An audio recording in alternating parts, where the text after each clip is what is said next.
అందరికీ నమస్కారం అండి. భాషా ప్రాపర్టీతో ఇంకో ఇంటితో మీ ముందుకు రావడం జరిగింది.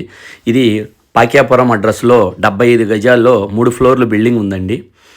పాక్యాపురం పోలీస్ స్టేషన్ బ్యాక్ సైడ్ ఏరియాలో వచ్చిద్దండి. 3 ఫ్లోర్లు ఉంది. 80 లక్షలు చెప్తున్నారండి రేట్ వచ్చి. దీనికి ఆల్రెడీ లోన్ ఉంది, మీకు కూడా లోన్ కూడా వచ్చిద్ది. ఒకసారి లోపల రూమ్స్ ఎలా ఉన్నాయి, లోపల కబోర్డ్స్ ఎలా ఉన్నాయి అనేది ఒకసారి మీకు నేను చూపించడం జరుగుద్ది. ఒకసారి చూసుకోండి. ఇది వచ్చేసి ఒక హాల్ అండి, ఇది కబోర్డ్సు. ఆల్రెడీ ఇది లోపల రూమ్ అండి. మీకు పాక్యాపురం పోలీస్ స్టేషన్ ఏరియాలో ఎవరికైనా హౌస్ కావాలి అనుకుంటే ఈ వీడియోని వాళ్ళకి షేర్ చేయండి. మీ చుట్టాల్లో మీ ఫ్రెండ్ సర్కిల్లో వీడియోని షేర్ చేయండి, లైక్ చేయండి. మిగతా మీకు ఈ నా ఛానల్ని అప్డేట్ చేసుకుంటే మిగతా కొత్త ఏమేమి ఉన్నాయి అనేది కూడా, ఏమేమి హౌస్లు పెట్టినా కూడా, ప్లాట్లు పెట్టినా ఏం పెట్టినా మీకు వస్తూ ఉంటాయి. షేర్ చేసుకోండి, లైక్ చేసుకోండి. ఇది ఫేస్ వచ్చి పడమర ఫేస్ వచ్చిద్దండి. ఓకేనండి, థ్యాంక్ యూ అండి.